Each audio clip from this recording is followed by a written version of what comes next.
बोलो जयकारा बोल मेरे श्री गुरु महाराज की जय। सभी गुरुमुख प्रेमियों से सप्रेम जय सच्चिदानंद। हर इंसान अपनी ही समझ से जीवन को जीता है, जीवन को व्यतीत करता है। अगर जीवन के अंदर रोना और बिलखना है, दुख, अशांति और परेशानी है,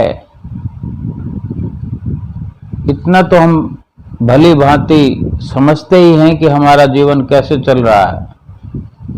हमें कोई संताप है, किस तरह का अभाव है, या कुल मिलाकर अगर हम परेशान हैं, अशांत हैं, तो ये एक इशारा है संतों का कि हमको सावधान हो जाना चाहिए और ये समझ लेना चाहिए कि जो हम अपनी समझ से जीवन को व्यतीत कर रहे हैं, जीवन को जी रहे हैं, तो हमारी समझ में जीवन को जीने के लिए कमी है। हमारी जो समझ है वो काफी नहीं है, हमें कहीं से समझना पड़ेगा। तो हमको अशांति है, हमारे जीवन में सुकून की कमी है, हम दुखी हैं, परेशान हैं, तो किससे समझना पड़ेगा? अगर हमारी समझ पर्याप्त नहीं है, उससे समझना पड़ेगा कि जो जीवन में दुखी ना हो, परेशान ना हो, अशांत ना हो, शांति से भरपूर हो, सुखों से भरपूर हो, सुकून ही सुकून हो। यानी हमें जो चाहिए वो जिससे हमें प्राप्त हो, जो हमें दे सके, उसकी समझ से हमें समझ प्राप्त करके, ज्ञान प्राप्त करके अपने जीवन को व्यतीत करना पड़ेगा। तो हमारे जीवन के दुख समाप्त हो जाएंगे, अशांति समाप्त हो जाएगी, शांत चित्त वातावरण हमारे हृदय का हो जाएगा, बाहर का भी, अंदर का भी। जीवन का एक सही मायने में जो तरीका होना चाहिए वो मिलेगा। वो ऐसा कौन है जिसके जीवन में शांति ही शांति हो, आनंद ही आनंद हो, जिससे हमें ये लगातार मिल भी सके, वो हमें दे सके। संसार में तो अक्सर यही मशहूर है मिसल कि पूरे का पूरा संसार दुखी है। कोई तन से दुखी है, कोई मन से, और कोई धन से दुखी है। कोई तन दुखी, कोई मन दुखी, कोई धन से है उदास। सुखी है तो केवल राम के दास, संत के दास।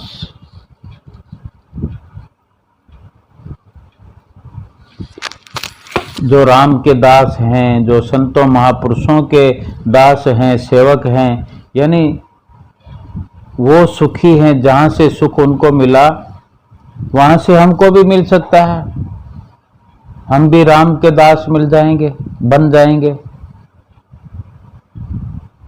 राम के दास कैसे बने? हमें संत का दास बनना पड़ेगा, परम संतों की शरण में जाना पड़ेगा। वो नाम की बख्शिश करके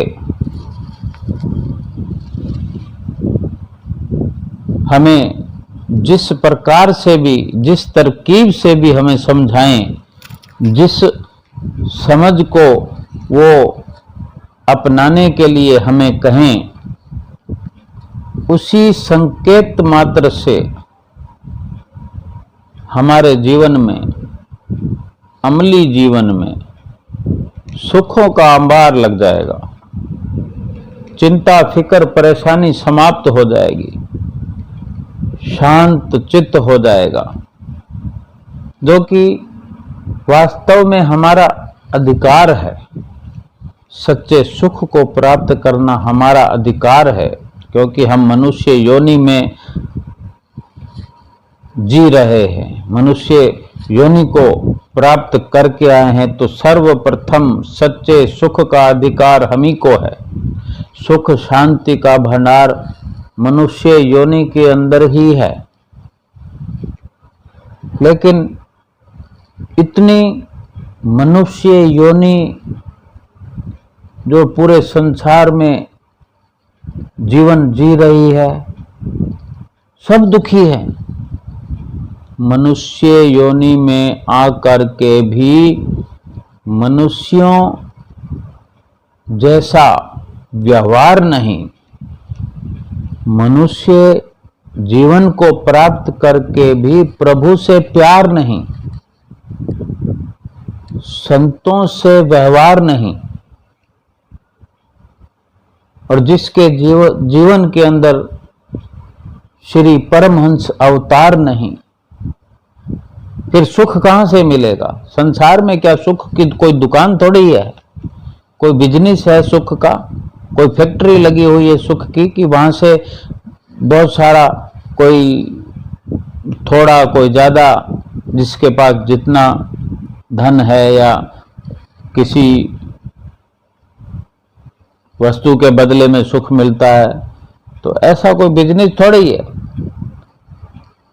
सुख ना संसार में ना छोड़ गया, सुख है विच विचार में, संता शरण पया। ना तो सुख संसार में है, ना सुख संसार को छोड़कर जाने में। यानी हम सोचें कि जंगल में जाकर एकांत में बैठ जाएं, शरीर को हम जंगलों में ले जाएंगे, अपने चित्त का क्या करेंगे? चित्त तो उन्हीं वस्तुओं को, उन्हीं रिश्तेदारों को, उन्हीं संपदाओं का चिंतन करता रहेगा। सुख कोई दिखने दिखाने वाली वस्तु थोड़ी है। सुख तो अपने अंदर चाहिए। अगर अंदर सुख होगा तो बाहर अपने आप नजर आएगा। बाहर का वातावरण भी उस सुख के कारण, बाहर का वातावरण भी सुख से भरपूर हो जाएगा। सारी कार्रवाई तो हमारे अंदर से चलती है।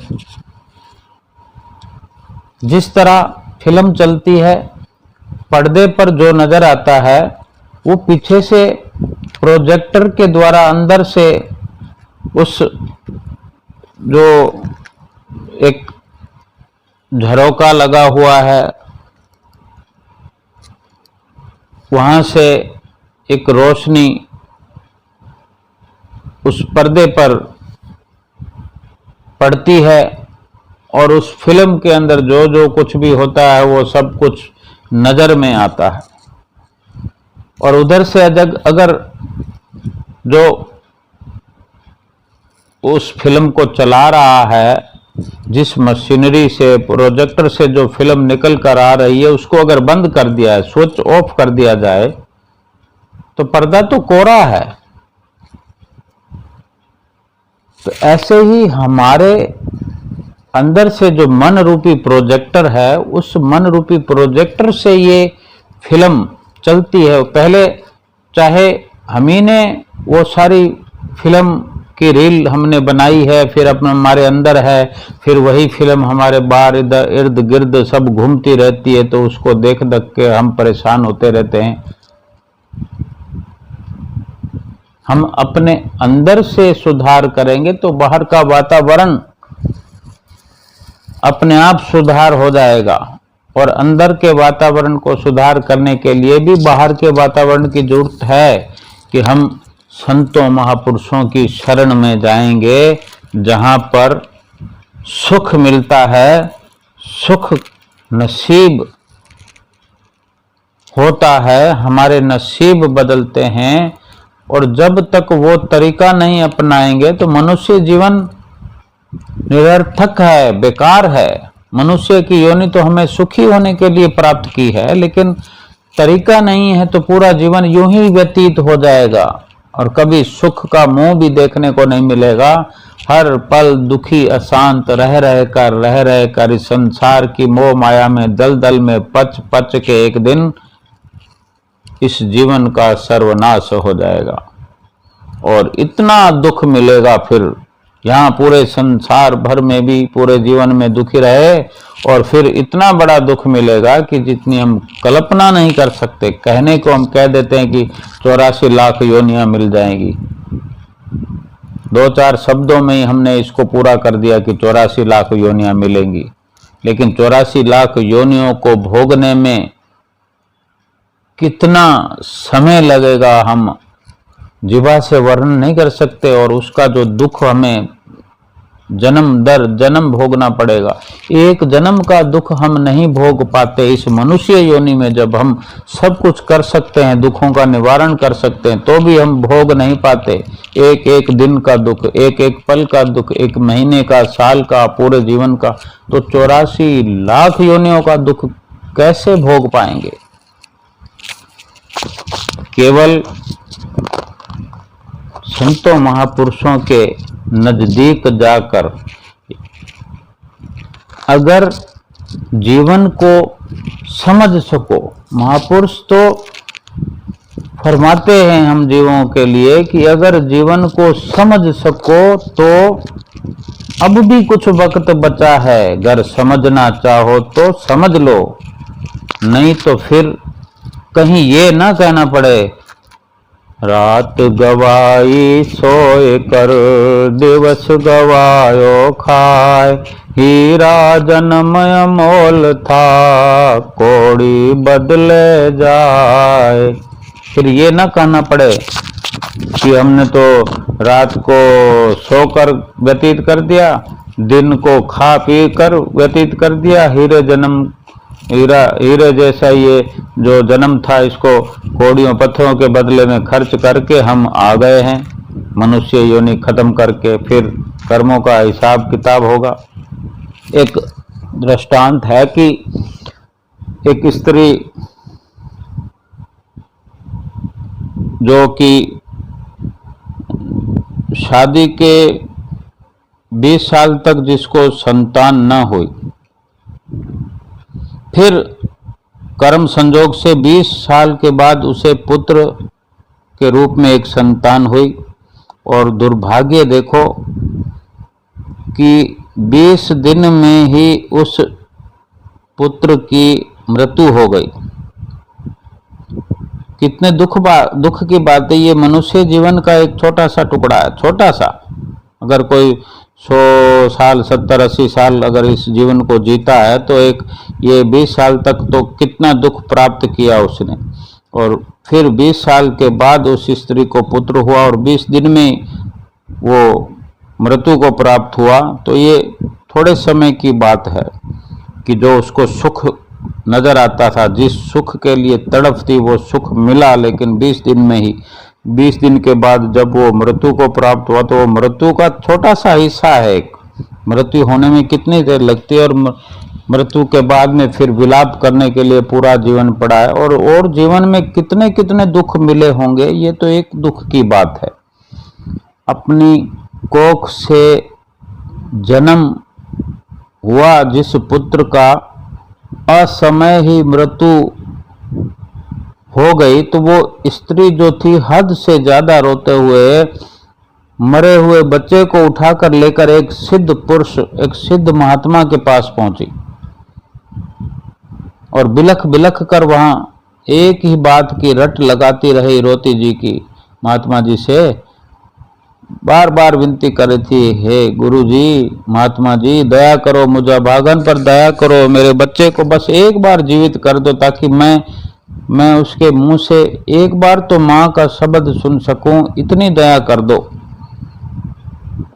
स्त्री के बेहद रोने गिड़गिड़ाने पर महात्मा जी ने, क्योंकि वो पहुंचे हुए महात्मा थे, 2 मिनट के लिए उस बच्चे को जिंदा कर दिया कि लो भाई, जिंदा कर दिया है, पूछ लो जो कुछ पूछना, जो कुछ चाहती हो, अपना सवाल पूरा कर लो। तो उस स्त्री ने बच्चे की आत्मा से पूछा, बेटा, तुम अपनी माँ को इस तरह अकेला छोड़कर क्यों चले गए? मैं तो तुम्हारे मुंह से सिर्फ एक बार माँ शब्द भी नहीं सुन पाई। तब उस बच्चे की आत्मा बोली, कौन माँ? कैसी माँ? किसकी माँ? मैं तो तुमसे तुम्हारे कर्मों का हिसाब किताब करने आया था। तो वो माँ बोली, हिसाब? कैसा हिसाब? फिर बच्चे की आत्मा बोली, पिछले जन्म में तुम मेरी सौतन थी। वो बच्चे की आत्मा अपनी माँ से बोल रही है कि तुम मेरी सौतन थी पिछले जन्म में, और तुमने मेरी आंखों के सामने मेरे पति को मुझसे दूर ले गई, मेरे साथ इतना धोखा किया, मैं उस गम में बहुत रोई। वो बच्चे की आत्मा कह रही है, मैंने तुमसे अपना पति मांगा लेकिन तुमने मेरी एक नहीं सुनी। याद करो, तब मैं ऐसे ही बिलख बिलख कर रो रही थी जैसे आज तुम रो रही हो। मेरा तो तुम्हारे साथ कर्मों का यही हिसाब किताब बाकी था जो आज पूरा हुआ। इतना बोलकर उस बच्चे की आत्मा वापस अपने धाम में चली गई जहां से महात्मा जी ने बुलाया था। उस स्त्री को यह सब सुनकर जबरदस्त आघात लगा और उसकी आंखें भी खुल गई। भगवान कितनी दया करते हैं, किस किस रूप में हमें समझाते हैं। और फिर महात्मा जी ने उसे समझाया कि मैंने तुम्हें कहा था कि ये रिश्तेदार, माँ, पिता, भाई, बहन और जितने भी संबंधी हैं, ये सब अपने कर्मों के कारण एक दूसरे से जुड़ते हैं और कर्मों का हिसाब किताब, लेखा जोखा खत्म हो जाता है तो चले जाते हैं। तो अब वो स्त्री महात्मा जी से बोली, हे सतपुरुष जी, सतगुरु जी, आप बिल्कुल सत्य कह रहे थे और अब मुझे लग रहा है कि मुझे सही आपका आसरा मिला है, मेरी आंखें खुल गई हैं। तो यहाँ हम अपने कर्मों का हिसाब किताब करने आए हैं, इसलिए हमेशा अच्छे कर्म करने चाहिए ताकि हमें पछताना ना पड़े, कोई पीड़ा भोगनी ना पड़े। ये बोलते बोलते उसने महात्मा जी के चरणों में नमन वंदन किया और शांत चित्त से उनका आशीर्वाद लेकर अपने घर की ओर निकल पड़ी। संत महापुरुष ही केवल और केवल हमारा मार्गदर्शन कर सकते हैं जितना जल्दी हो, और मार्गदर्शन जो करते हैं हम गुरुमुखों को मार्गदर्शन मिल रहा है तो उस पर जितना अधिक से अधिक अमल हमसे हो कर लेना है, कर लेना चाहिए। अभी कर लें, अभी अधिक से अधिक समय हमें खर्च करना चाहिए संतों महापुरुषों के बताए हुए रास्ते पर चलकर। क्यों कि जो वक्त है वो कब समाप्त हो जाएगा, हिसाब किताब कर्मों का, इस जीवन में रहने का कब समय समाप्त हो जाएगा हमें पता नहीं है। हमने बहुत समय व्यतीत कर लिया है और उम्मीद न करते हुए आज ही हमें जो कर रहे हैं उससे कहीं अधिक करना है। न कर रहे हों तो अभी से शुरू करना है। हमें वास्तव में जीवन, ये समय थोड़े समय के लिए मिला है और समय कितना मिला है ये पता भी नहीं है। अपने इस जीवन को न किसी से लड़ झगड़ कर, न किसी से घृणा करते हुए, न ईर्ष्या करते हुए, न द्वेष करते हुए, बल्कि सत्कर्मों में, बल्कि मालिक की भजन बंदगी में। और हमें जो श्री गुरु महाराज जी की ये चरण शरण मिली है, ये बड़ी विशेष कृपा से मिली है।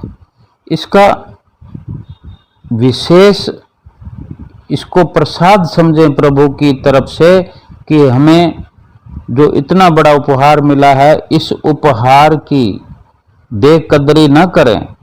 हर श्वास में उस प्रभु के बख्शे हुए, श्री गुरु महाराज जी के बख्शे हुए नाम का स्मरण करते रहें और जीवन रहस्य के, जीवन के राज को समझने का प्रयत्न करते रहें, जो श्री गुरु महाराज जी हमें समझाते हैं, सिखाते हैं कि आखिर किस कारण और क्यों हमें ये जीवन मिला।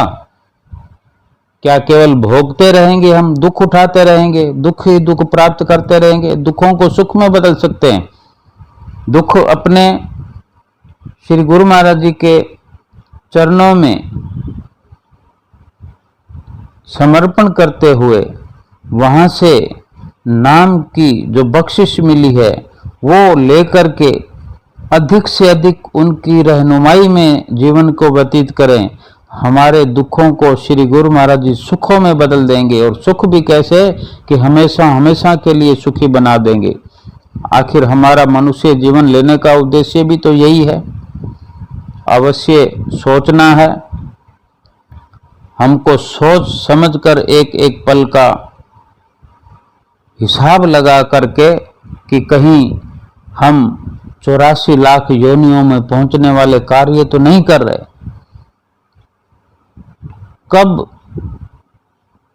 पलक झपकते ही हमें उन दुखों की प्राप्ति हो जाएगी जिस प्रकार के हम दुखों के कर्म कर रहे हैं। तो अभी ऐसा ना सोचें कि कल किसने देखा है, जब होगा देखा जाएगा। अभी विचार करके अगर जीवन व्यतीत करेंगे तो अधिक लाभ अभी मिलेगा। अपने अंदर झांक कर देखें कि अच्छे कार्य करने से कितना सुकून मिलता है। केवल सांसारिक लाभ के लिए नहीं, सभी मनुष्य जन्म लेते हैं, बाल बच्चे, परिवार अपने सामर्थ्य से धन संपदा अपने कर्मों के अनुसार, प्रारब्ध के अनुसार इकट्ठा करते हैं, प्राप्त करते हैं। आखिर इस शरीर को और कमाई हुई अपनी माया को छोड़कर सभी की तरह एक दिन इस धरती से चले जाते हैं। फिर सभी कहते हैं, यानी सब के सब इसी तरह चले जाते हैं, और फिर ये तो सबकी एक जैसी कार्रवाई होगी।